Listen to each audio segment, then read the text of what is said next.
বিসমিল্লাহির রহমানির রহিম। সম্মানিত সুধী, আজকের বিষয় সরকারি প্রাথমিক বিদ্যালয় বৃত্তি পরীক্ষা 2025। আমরা আজকের বিষয় জানবো সেটি হলো আমাদের যে নমুনা প্রশ্নপত্র কাঠামো, সেই বিষয়গুলো নিয়ে আমাদের যেভাবে ছোটো শ্রেণীদের এবারের যে প্রশ্নপত্র যেভাবে নির্দেশনা দেওয়া হয়েছে যে প্রশ্নপত্র কাঠামোর বিষয়ে, সেটি আমরা আজকে দেখাতে চেষ্টা করছি। সেটি হলো পঞ্চম শ্রেণীর বিষয় হলো বাংলা এবং আমাদের পূর্ণমান হলো 100।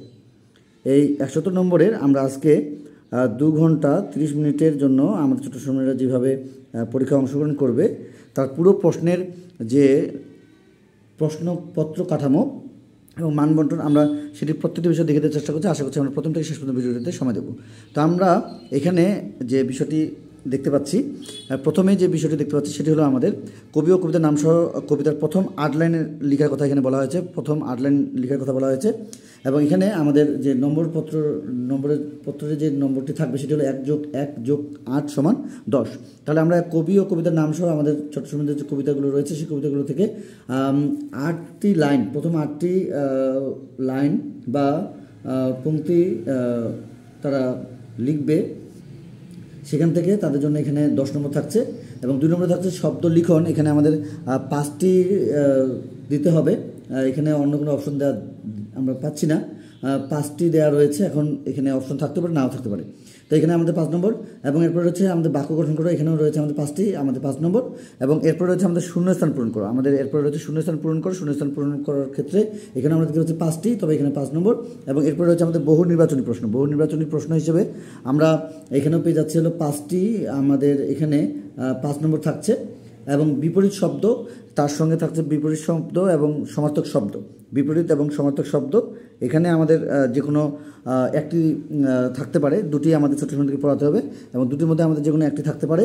5টির জন্য আমাদের এখানে নম্বর থাকছে হলো 5। আচ্ছা, এরপরে আমাদের একটি বিষয় রয়েছে আমাদের 7 নম্বর, সেটি হলো সংক্ষিপ্ত প্রশ্নের উত্তর দাও। সংক্ষিপ্ত প্রশ্নের উত্তর হিসেবে আমরা এখানে পেয়ে যাচ্ছি হলো 4টি। এখানে আমরা পেয়ে যাচ্ছি 4টি। তো 4টির জন্য আমাদের নম্বর থাকবে হলো 8 নম্বর। 4টির জন্য আমাদের থাকবে হলো 8 নম্বর এবং এখানে আরেকটি বিষয় রয়েছে, নতুন একটি বিষয় দেখতে পাচ্ছি যে বিস্তৃত প্রশ্নের উত্তর দেওয়া। আসলে তারা যে বড় প্রশ্ন পড়েছে বা রচনামূলক প্রশ্নগুলো পড়েছে সেই ধরনের, তবে এখানে কী ধরনের প্রশ্ন থাকতে পারে সেই বিষয় নিয়ে কোনো এখানে ইঙ্গিত নেই। তবে এখানে 3টি বলা হয়েছে এবং 3টির জন্য আমাদের 15 নম্বর রয়েছে এই 8 নম্বরের জন্য। তো আমরা এখানে এই পর্যন্ত 8টি বিষয় কিন্তু দেখতে পেয়েছি। কবি ও কবিতার নাম সহ কবিতার প্রথম 8 লাইন এবং শব্দার্থ, বাক্য গঠন এবং শূন্যস্থান পূরণ করো এবং বহু নির্বাচনী প্রশ্নের উত্তর এবং বিপরীত বা সমার্থক শব্দ এবং এরপরে রয়েছে সংক্ষিপ্ত প্রশ্নের উত্তর দাও এবং বিস্তৃত প্রশ্নের উত্তর দাও। এখন এরপরে আমাদের যে বিষয়টি রয়েছে সেটি হলো কবিতা ও অনুচ্ছেদের মূল ভাব। কবিতা বা অনুচ্ছেদ থাকতে পারে, সেটি থেকে আমাদের যে বিষয়টি থাকতে পারে সেটি হলো যে তারা মূল ভাব লিখবে। সেটি 2টি আমাদের ছোটো শ্রেণীকে শেখাতে হবে এবং এখানে আমরা যদি খেয়াল করি তাহলে আমাদের এখানে কিন্তু 5 নম্বর থাকছে। কবিতা বা গদ্য বা পদ্য যেটাই হোক না কেন, আমাদের এখান থেকে অনুচ্ছেদ হিসাবেও থাকতে পারে, সেখান থেকে আমাদের মূল ভাব এখানে আসতে পারে। সেখানে আমরা দেখতে পাচ্ছি যে এখানে 8 নম্বর থাকছে। আচ্ছা, এরপরে আমরা যেটি আমরা এখানে যেটা মূল ভাব সেখানে আমাদের 5 নম্বর আসলে আমরা 8 নম্বর পর্যন্ত দেখিয়ে দেওয়ার চেষ্টা করছি। 9 নম্বরে থাকছে কবিতা ও আমাদের এখানে যে গদ্য বা পদ্য আমরা যদি বলি বা অনুচ্ছেদ বলি, সেখান থেকে আমাদের কবিতা বা এখানে গদ্য, এখানে একটি গদ্য কথা অ্যাড হবে, গদ্য। আচ্ছা, পদ্য মানে তো কবিতা। আচ্ছা, গদ্য বা পদ্য বা অনুচ্ছেদ, এখান থেকে আমাদের মূলভাবের বিষয়টি এখানে থাকছে। তাহলে এখানে আমরা যে বিষয়টি পাচ্ছি সেটি হলো 5 নম্বর এবং 10 নম্বরে থাকছে হলো ভাষার রীতি পরিবর্তন এবং বা পদ নির্ণয় বা ক্রিয়ার কাল, এই বিষয়ের জন্য আমাদের থাকছে হলো 5 নম্বর। এখানে 5টি থাকছে, আমাদের 5 নম্বর থাকছে। 11 নম্বরে থাকছে হলো প্রশ্ন তৈরিকরণ। এখানে আমাদের অনুচ্ছেদ থাকবে অবশ্যই। এখানে আমাদের যে বিষয়টি বলা হয়েছে যে অনুচ্ছেদ এবং এখানে আমাদের একটু খেয়াল করতে হবে অনুচ্ছেদ বা এখানে আরেকটি বিষয় থাকছে সেটি হলো পাঠ্য বই বা এর বাইরে সমমান পড়ে প্রদত্ত নির্দেশনা অনুসারে প্রশ্ন তৈরিকরণ, বা এখানে আরেকটি বিষয় আমাদের থাকতে পারে এই অনুচ্ছেদ থেকে বা বই থেকে বা সমমান এটা একটি থাকলো, এবং এর সঙ্গে আরেকটি বিষয় থাকতে পারে এখানে, সেটি হলো বিরাম চিহ্ন। বিরাম চিহ্ন, বিরাম চিহ্ন এই বিষয়টি এখানে আমরা একটু অ্যাড করলাম। আচ্ছা, তাহলে আমরা 11 নম্বরে একটি গুরুত্বপূর্ণ বিষয় দেখতে পাচ্ছিলাম, সেটি হলো প্রশ্ন তৈরিকরণের ক্ষেত্রে অনুচ্ছেদ থাকতে পারে। সেই অনুচ্ছেদ তো থাকবেই, সেটি বই বা সমমান কোনো কিছু থাকতে পারে, এবং এর পরিবর্তে আবার বিরাম চিহ্ন থাকতে পারে। যে কোনো একটি বিষয় আমরা আমাদের এই প্রশ্নে পেয়ে যাব। এরপরে রয়েছে আমাদের 12 নম্বর হলো যুক্তবর্ণ, বা যুক্তবর্ণ থেকে শব্দ গঠনের যে বিষয় সেটি, যুক্তবর্ণ এবং যুক্তবর্ণের সঙ্গে ভেঙে অবশ্যই বিভাজন ও শব্দ গঠনের যে বিষয়টি সেটি 5টি, এখানে 5টির জন্য 5 নম্বর। এবং 11 নম্বরে যেটি ছিল অনুচ্ছেদ থেকে আমাদের প্রশ্ন তৈরি করার যে বিষয়টি সেটি 5 নম্বর ছিল। এবং আমাদের এরপরে যেটি রয়েছে সেটি 13 নম্বরে এক কথায় প্রকাশ করো। এক কথায় প্রকাশ করো, এক কথায় প্রকাশ করো। এখানে আমরা যে বিষয়টি পাচ্ছি, এখানে হচ্ছে 5টি বিষয় থাকছে, 5টি এক কথায় প্রকাশ থাকছে, এবং এখানে 5 নম্বর থাকছে। এবং এই বিষয়টি আমরা যেটি সংগ্রহ করেছি সেটি প্রশ্নপত্র কাঠামো, সরকারি প্রাথমিক বিদ্যালয়ের বৃত্তি পরীক্ষা 2025 এবং আমাদের 5ম শ্রেণীর জন্য বাংলা বিষয় 100 নম্বরের একটি 2 ঘন্টা 30 মিনিটের জন্য আপনারা প্রশ্নপত্রের জন্য যে বিষয়টি এখানে দেখতে পাচ্ছেন সেটি আমাদের রেবেকা সুলতানাম, যুগ্ম সচিব, প্রাথমিক ও গণশিক্ষা মন্ত্রণালয়, গণপ্রজাতন্ত্রী বাংলাদেশ সরকার কর্তৃক আমরা যেটি প্রজ্ঞাপন জারি হয়েছে বা প্রশ্নপত্রের জন্য যেটি বলা হয়েছে সেটি এখানে আমরা পেয়েছি। এবং এখানে আরেকটি আমরা কথা বলে রাখি, সেটি হলো যে প্রশ্নপত্রে ডোমেন ভিত্তিক জ্ঞানমূলক বা অনুধাবন বা প্রয়োগমূলক এবং উচ্চতর দক্ষতার প্রশ্ন থাকবে। আমরা কিন্তু এখানে একটি বিষয় বলেছি, একটু আমাদেরকে এখানে খেয়াল করতে হবে। আমরা বাকি অংশটুকু বলে দেওয়ার চেষ্টা করছি। আমরা সর্বমোট 15 পর্যন্ত প্রশ্নপত্রের আমরা প্রত্যেকটি বিষয় পেয়ে যাব। তার মধ্যে আমরা এখানে একটু খেয়াল করি যে বিস্তৃত উত্তরপত্র, উত্তর প্রশ্ন, এখানে একটি বিষয় আমাদেরকে খেয়াল করতে হবে। এবং এখানে আমাদের আরেকটি বিষয় রয়েছে, সেটি হলো আমাদের বহু নির্বাচনী প্রশ্ন।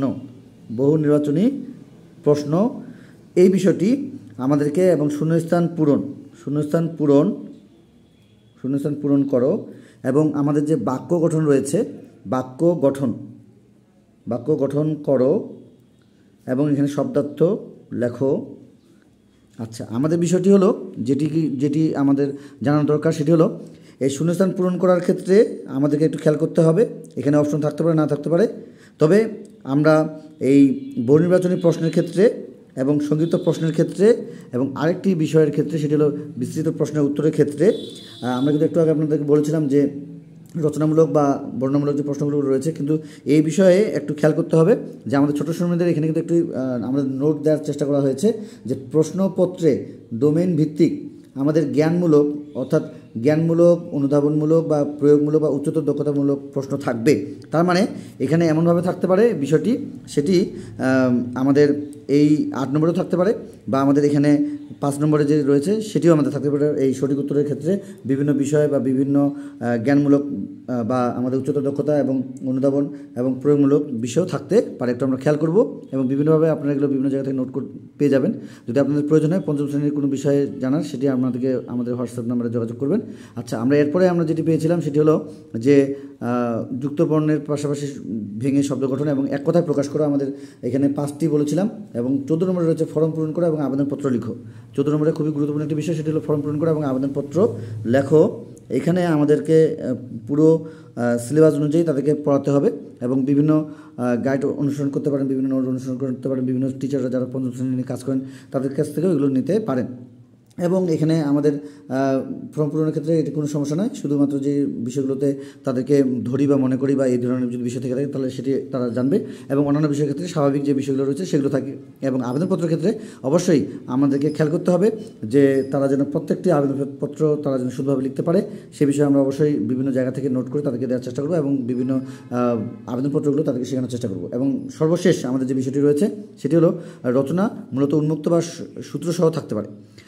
রচনা, এখানে আমরা নতুন একটি বিষয় পেয়েছি, সেটি হলো মূলত উন্মুক্ত যে বিষয়টি বলা হয়েছে যে এমনও থাকতে পারে যে কোনো অপশন বা কোনো তথ্য বা কোনো সূত্র নাও থাকতে পারে। এই বিষয়টি খেয়াল করবো এবং আমাদেরকে খেয়াল করতে হবে তারা যে 5ম শ্রেণীতে পড়াশোনা করছে তাদের প্রশ্নপত্র কাঠামো নিয়ে আমাদের আজকে যে সর্বশেষ যে আমরা আজকে আপনাদেরকে যে বিষয়টি দেখিয়ে দেওয়ার চেষ্টা করছি, এটি তারা যেন সুন্দরভাবে আপনাদের সহযোগিতা তারা যেন জানতে পারে এবং তারা অবশ্যই তাদের যে সরকারি প্রাথমিক বৃত্তি পরীক্ষা যে রয়েছে, সরকারি প্রাথমিক বিদ্যালয়ে বৃত্তি পরীক্ষা 2025, তারা যেন শুধুভাবে অংশগ্রহণ করতে পারে। সকলের জন্য দোয়া রইল। এবং আপনাদের যে কোনো বিষয়ে যে কোনো প্রয়োজনে আমাদেরকে অবশ্যই আমাদের হোয়াটসঅ্যাপ নম্বরে যোগাযোগ করতে পারেন। তো আমরা আর সময় নেব না, অন্যান্য বিষয় নিয়ে আমরা ভিডিও ছাড়ার চেষ্টা করেছি, বিশেষ করে সরকারি প্রাথমিক বিদ্যালয় বৃত্তি পরীক্ষা 2025-এর জন্য আমরা গণিত বিষয় নিয়ে আলোচনা করেছি এবং আমরা বাংলা নিয়ে আলোচনা করেছি। অন্যান্য বিষয় নিয়ে আমরা প্রশ্নপত্রের যে নমুনা বা আমাদের মানবন্টন সে বিষয় নিয়ে আলোচনা করেছি। আশা করছি আপনারা সেগুলো দেখে নেবেন। যারা আজকে ভিডিওটি একেবারে প্রথম দেখছেন, আপনাদের ছোটো সময়দের জন্য বার্ষিক পরীক্ষা বা আরও অন্যান্য বিষয়গুলো বা দ্বিতীয় প্রান্তিক মূল্যায়নের জন্য সরাসরি স্কুল পরীক্ষার প্রশ্ন যদি আপনাদের প্রয়োজন হয়, আপনাদেরকে অবশ্যই জানাবেন। আমরা আপনাদেরকে প্রশ্নপত্রগুলো দেওয়ার চেষ্টা করবো ইনশাল্লাহ। তো আজকে এই পর্যন্ত সকলে সুস্বাস্থ্য কামনা করে, আপনাদের ছোটো সময়দের সুস্বাস্থ্য কামনা করে আজকে আমাদের বিদায় নিচ্ছি। খোদা হাফেজ।